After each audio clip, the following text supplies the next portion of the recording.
Hello, my name is Naya Patterson, and today we will be discussing our fourth lab for this course. It was enumerating the Kiotrix 2 machine. That is going to be the next machine we're going to try to hack into. So throughout this presentation, we'll see the enumeration process using tools such as Nmap, Nikto, OWASP, and Nessus. We'll also be discussing the application of the tools that we use and the techniques used for our root cause analysis. We will also be identifying the vulnerabilities found in the lab, presenting a flaw hypothesis based on those vulnerabilities, or at least one of the vulnerabilities found. And then also we'll be diving into the legal, ethical, and industry standards for vulnerability disclosure for companies. And then we'll dive into some more topics. But yeah, we'll go ahead and get started. Alrighty, so first command that we use, most of these commands that we used initially was our Nmap commands that we used in part 1 of lab 3 from one of the previous videos. So we did a basic ping sweep using the command nmap 192.168.56.0/24, and this lets us know that our target IP address for the Kiotrix 2 machine is 192.168.56.111. Next, we wanted to perform an operating system check.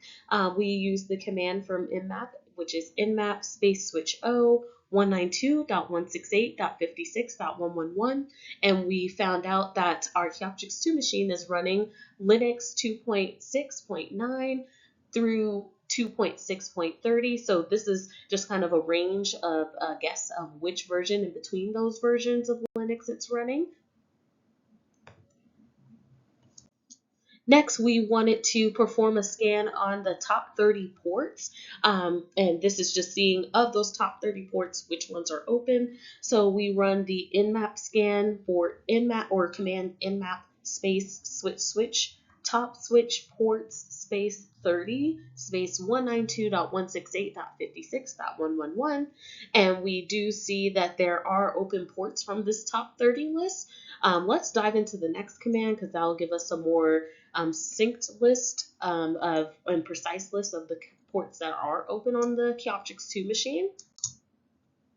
So next we performed an Xmas scan, and again an Xmas scan is when the command will send out TCP packets to all the ports, and if it doesn't hear anything, then we know that the ports are open, and then if it does, we know the ports that are closed. So from this Xmas scan, we perform this by running the command nmap space switch S capital X space 192.168.56.111, and we found that port 22 for SSH, port 80 for HTTP, port 111 for RCP bind or RPC bind, port 443 for HTTPS, port 631 for IPP, and port 3306 for MySQL or MySQL definitely are open, and it tells us a little bit about the type of service it can be running. So definitely that's something we'll want to explore a little more, specifically that port 80 being open. So yeah, so now we run the services scan here, and to run that command, it'll be the command nmap space switch S capital V space 192.168.56.111, and particularly in this lab, we want to pay attention to port 80 being open for HTTP, and we do see multiple services listed specifically about what's running on those ports, but particularly we see that on port 80 it's running a version of Apache, specifically Apache HTTPD 2.0.52 and CentOS. So definitely that will give us a lot more information on what we kind of want to research to see what exploits exist on this particular version of the Apache service. All right, and then we go into our intrusive scan, and this is kind of a Hail Mary scan, for lack of better words. So it's going to give us a lot of information we want just within one scan. So it does take a little bit longer to run, but definitely well worth it. And we run this command using nmap space switch P switch space switch capital A space 192.168.56.111. And we do get very similar information that we have found already, but just kind of in a little bit more detail and definitely kind of in one overall view. So definitely finding the same information we found about port 80 that we're looking to target. And then we have our seventh command that we ran again from Nmap, and this is the CVE detection scan. CVE stands for Common Vulnerabilities and Exposures.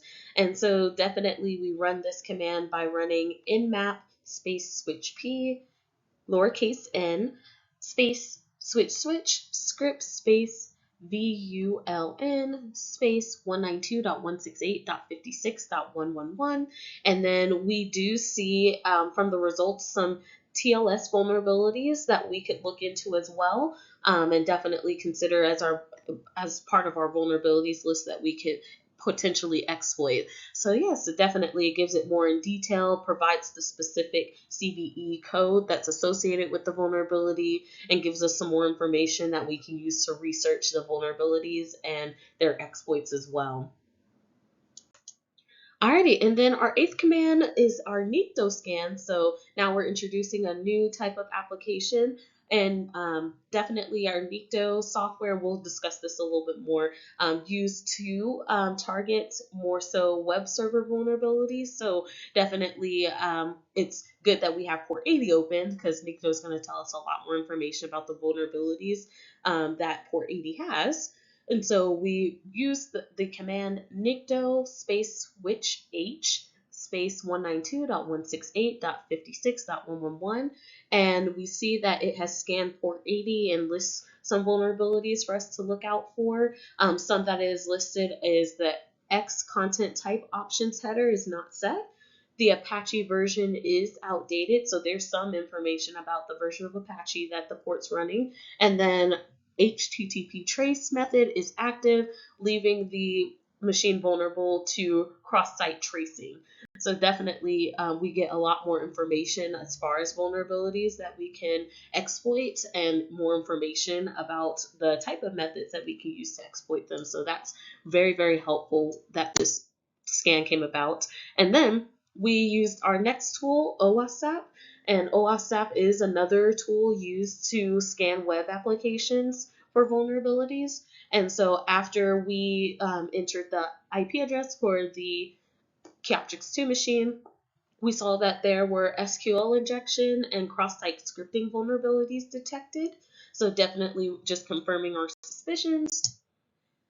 And then we have our Nessus web application scan. So again, Nessus has a wide range of scans that we can use, and they specifically had a scan that we could use to scan web applications. So yeah, so definitely it's going to help our case here. Once we completed the scan, and the scan took a while, it took about 20 minutes or so, depending, I guess, on your internet connection, but definitely Nessus found that there were over 49 total vulnerabilities that the Chioptrix 2 machine had that were related to web server vulnerabilities. So definitely we could go through each of these and see what we could use as a part of our hacking methods for our lab. So definitely this was a very, very informative scan. Alrighty, so now we're going to get into the comparison of tools, specifically the comparison between NICTO and OWASP. So I made this table and divided it based off of the type of tool it is, the focus, the advantages, and their limitations. So starting off with NICTO and OWASP's type. So NICTO is a command line tool for web vulnerability scanning, and then OWASP is a GUI-based tool for both passive and active scanning of web applications. Their focus, so for NICTO, the focus is known vulnerabilities, outdated software, and server misconfigurations. For OWASP, the focus is to detect a wider range of web applications, including cross-site scripting, CSRF, and others. And then the advantages of NICTO is it is lightweight, fast, and detects basic issues. OWASP, the advantage is comprehensive scanning, customizable active attacks to simulate real-world scenarios. And then finally, the limitations of each. So NICTO is limited to known vulnerabilities and lacks depth in modern applications or modern app vulnerabilities, excuse me. And then we have OWASP, and that limitation for this tool is it requires more resources and time, but provides a deeper analysis of the vulnerabilities. So both are pretty good at getting the information that we wanted. Definitely OWASP is going to be a little bit more detailed and provide a deeper analysis versus our NICTO scan. But as we can see from both screenshots, both of them definitely gave us information that we wanted to find. So definitely great tools to use. All right, now we're going to get into a summary of CSRF and XSS. CSRF is cross-site request forgery. So what that is, it's an attack that forces an authenticated user to execute unwanted actions on a web application they are authenticated to. This can lead to unauthorized actions like changing account details, transferring funds, or modifying settings. And then the impact that this has is that attackers can trick users into performing sensitive actions without their consent, leading to loss of control over user accounts or financial consequences. And then we have cross-site scripting. Cross-site scripting occurs when an attacker injects malicious scripts into web pages viewed by other users. These scripts execute in the context of the user's browser, often leading to data theft, session hijacking, or the spread of malware. And the impact that cross-site scripting has is that it can lead to severe consequences such as stealing session cookies, redirecting users to malicious websites, or defacing web content. Alrighty, so now we're going to dive into the 10 vulnerabilities that we've identified from both Nmap, NICTO, OWASP, and Nessus scans performed on the Keyoptrix 2 machine. And these vulnerabilities vary in severity, impact, and potential for exploitation. But yeah, definitely the first one we found was PHP is outdated. So the version of PHP running on the server is outdated and unsupported. Then we found cross-site scripting. So that is, again, where an attacker injects malicious scripts into web pages, which are then executed in the context of other users' browsers. And then we have SSI injection. And so what that is, server-side includes injection. It allows attackers to inject arbitrary code into server-side scripts by manipulating HTTP headers.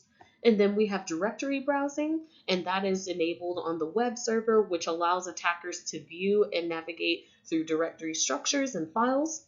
We have missing security headers, so the server does not implement, important security headers. These headers help mitigate attacks like clickjacking and cross-site scripting. Then we have HTTP trace / track methods. So HTTP trace method is enabled, which can be exploited for cross-site tracing attacks. Let's see.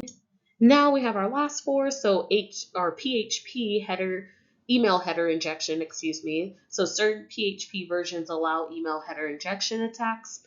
Then we have insecure cookies. So cookies used in the application do not have the secure or HTTP only flags enabled.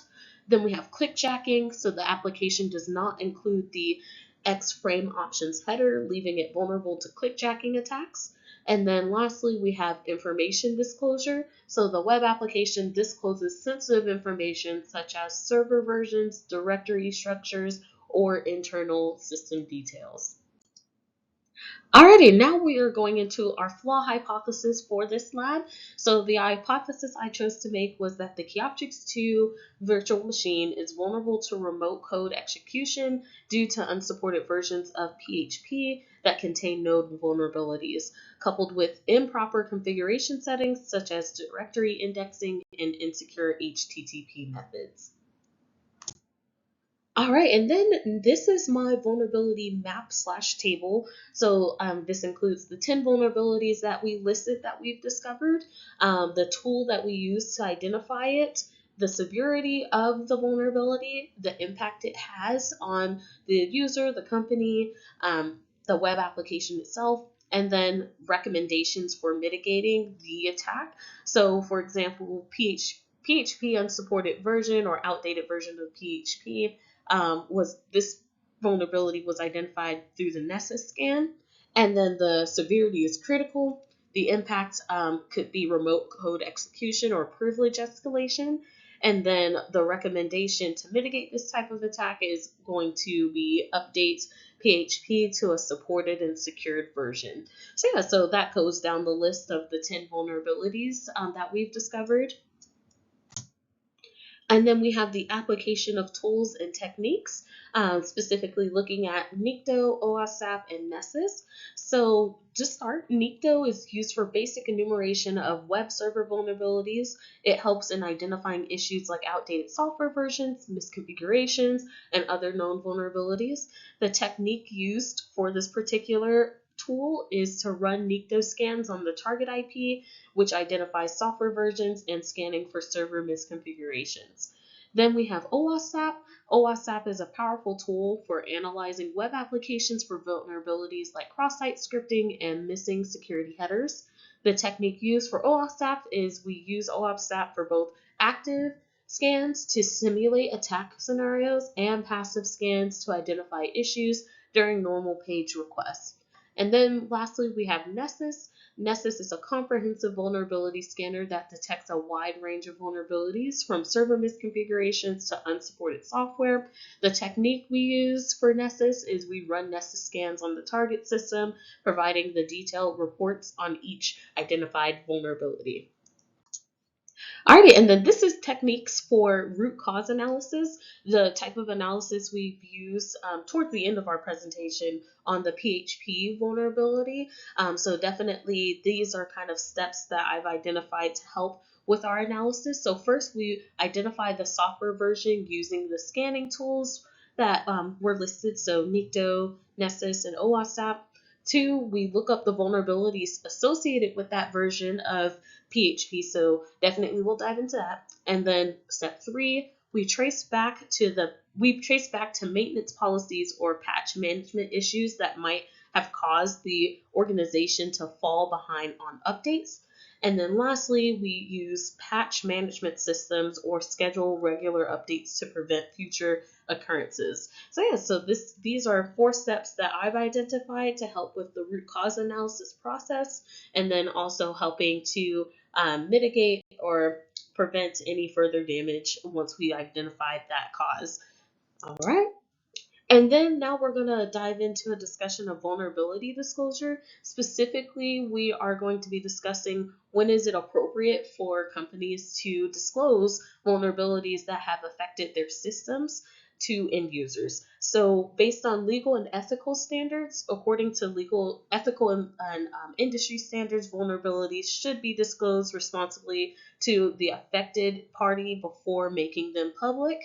And then compliance with standards like ISO IEC 29147, which governs vulnerability disclosures, is crucial. And then we have other industry standards like NIST and CERT. Their guidelines advocate for a 90-day window for disclosing vulnerabilities to end users and to the public. And then my recommendation for disclosing vulnerabilities is as so vulnerabilities should be disclosed after the vendor has been notified and given reasonable time to patch, usually within 90 days.